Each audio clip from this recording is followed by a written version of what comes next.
Dia ceramah tak boleh lama-lama. Orang jemu. Sebab tu kadang-kadang kita kena selang-seli juga dengan celoteh Pak Di. Kan? Baik. Jadi jelas. Kalau tuan-tuan tak jelas lagi, minta maaf. Sekadar tu saja ilmu yang ada kat saya.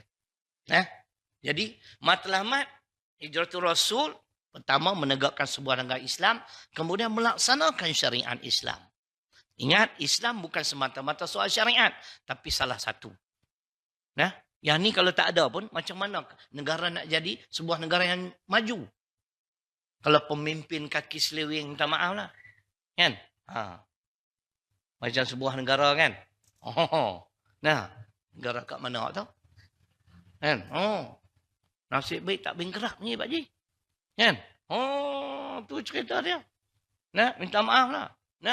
Soal amanah penting. Tu saya baca tadi surah Muhammad ayat 22-23. Muka surat 748-749. Tafsir Zainuddin Hamidi. Kalau pemimpin tidak berpandukan Al-Quran, kata Zainuddin Hamidi dan tafsir. Di antara sifat pemimpin tersebut, membina kekayaan untuk diri dan keluarga. Kemudian dia akan melakukan kesewenang-wenangan. Yang saya nak buat apa dia buat. Kita nak yang berpandukan Quran dan Sunnah. Sebab Nabi Isa AS sendiri dah saya buktikan. Dia akan turun semula ke alam dunia ini. Memimpin umat Islam berpandukan Al-Quran dan As-Sunnah. Boleh? Baik tuan-tuan. Kadang-kadang yang menjadi kekeliruan kalau tuan-tuan rasa tak berapa nak tepat ke huraian saya. Tak apa jelas tuan-tuan tanya lebih arif lah. Saya nak bahas yang seterusnya lah. Bagaimana kedudukan orang-orang bukan Islam di dalam sebuah negara Islam. Nabi pun masyarakat majmuk. Non-Muslim ada, Yahudi ada, Islam ada. Yang selalu menjadi pertikaian, perbincangan hangat. Bila laksana syariat Islam, macam mana dia faham? Okey, saya sebut Tuan-tuan balik carilah. Kitab Fi Zilalil Quran, jilid ketiga, muka surat 232, surah Al-Ma'idah, surah kelima di pertengahan ayat 42. Fi Zilalil Quran ni, tafsirannya banyak. Yang saya sebut ni adalah daripada Indonesia. Yang ada kat rumah saya, Ustaz Zaki Yusof atau Yusof Zaki. Itu orang Malaysia. Yang saya nak sebut ni adalah Indonesia. Ayat yang berbunyi, فَإِنْ جَاءُكَ فَحْكُمْ بَيْنَهُمْ أَوْ أَعْرِضْ عَنْهُمْ. Arahan Allah kepada Nabi SAW, Al-Ma'idah ayat 42. Maka apabila mereka datang pada engkau, wahai Muhammad, tak kira siapa yang datang. Islam atau bukan Islam. Maka hukumlah di antara mereka atau berpalinglah. Jadi dalam ayat ni tuan-tuan, Allah mengarahkan pada Nabi sallallahu alaihi wasallam.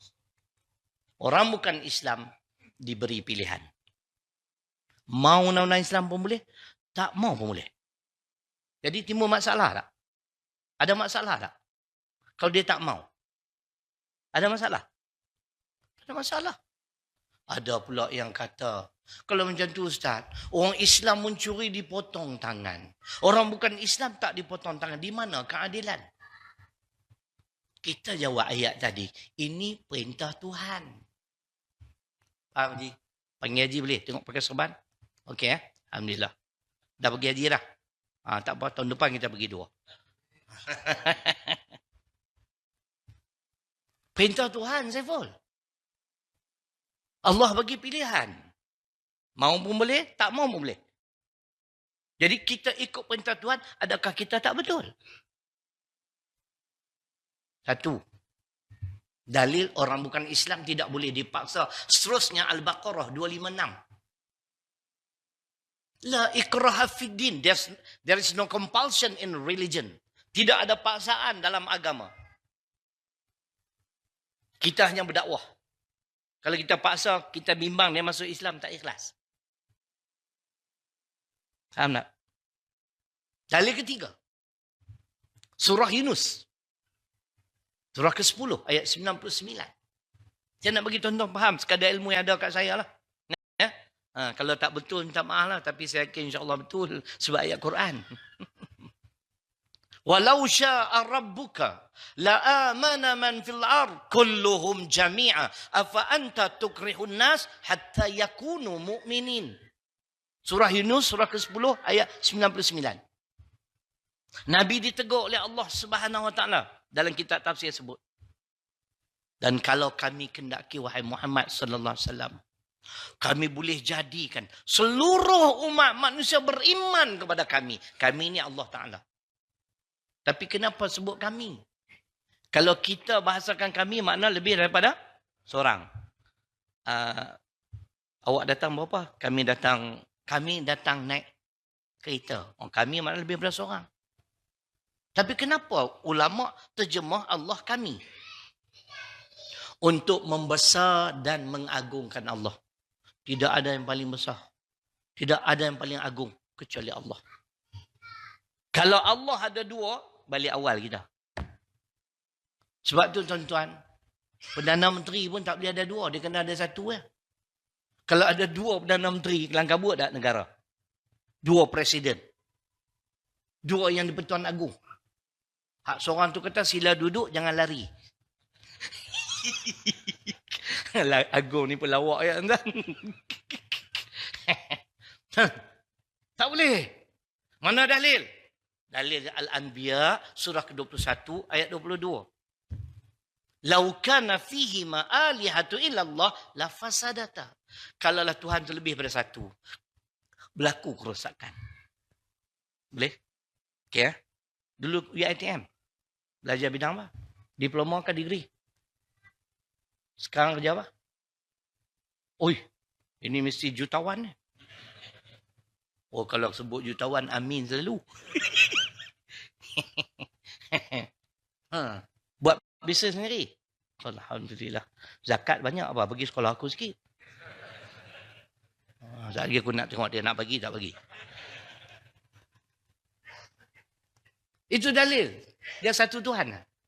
Kami membesar dan mengagungkan Allah. Allah perintahkan supaya kita membesarkan dia. Jangan membesarkan makhluk.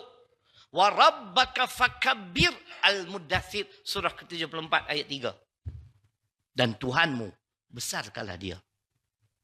Allahu akbar. Allahu akbar. Allahu akbar. Allah Maha besar. Saya ingat tuan-tuan beberapa tahun dulu, 20 tahun dulu. Seorang datuk ni kehilangan cucu dalam hutan. Ni kisah benar yang dilaporkan oleh berita hairan. Berita harian. Hairan dah. Tersasul. Slip of the tongue, no fault of the mind.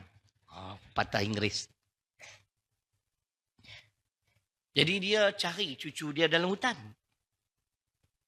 Bila bertemu dengan cucu dia, laporan berita harian, cucu dia sedang berhadapan dengan seekor harimau.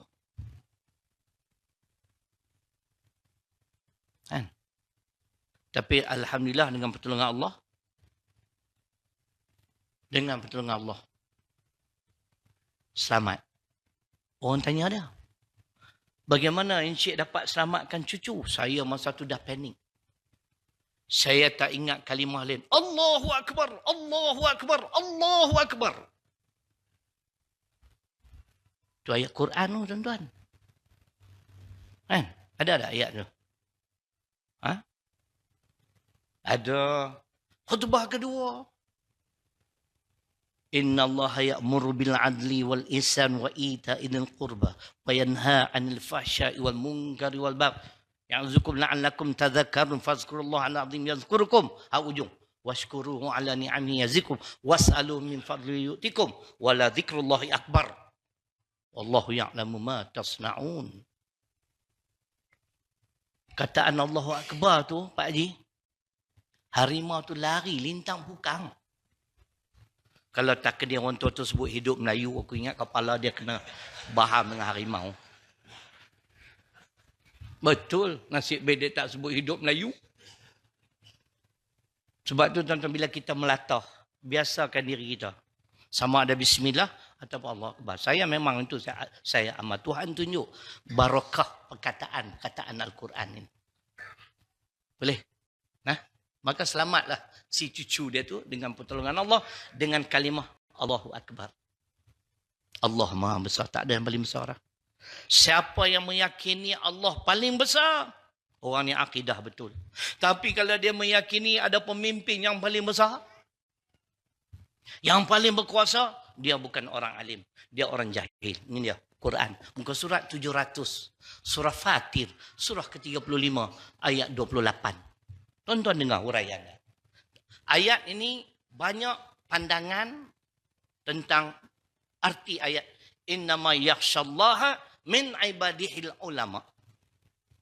Sesungguhnya yang takut nak melanggar perintah Allah dari kalangan hamba-hambaku ialah ulama. Ya, Ibnu Abbas radhiyallahu anhu menyatakan ulama di sini ialah ulama. Itu pandangan dia. Kita jangan kritik sebab dia alim. Tapi dalam ni, ulama tuan-tuan dengar. Kalau saya ada sifat ni, tuan-tuan ada sifat ni, kita adalah orang alim. Yang dimaksud dengan ulama dalam ayat ini ialah orang-orang yang mengetahui kebesaran dan kekuasaan Allah. Yang maha besar hanya Allah. Yang maha berkuasa, Allah. Kerajaan-kerajaan yang ada di atas muka bumi ini berkuasa tak? Dia berkuasa selagi mana Allah izin dia untuk terus memerintah. Tapi kuasa mutlak. Kalau dia suka tak suka pun, kalau dah sampai masa, balik awal. Dari Quran, Ali Imran, surah ketiga, ayat 26. Qulillahumma malikal mulki, tu'til mulka man tasha, wa tanzi'ul mulka mimman tasha. Wa tu'izzu man tasha, wa tudhillu man tasha, biyadikal khair, innaka ala kulli syai'in qadir.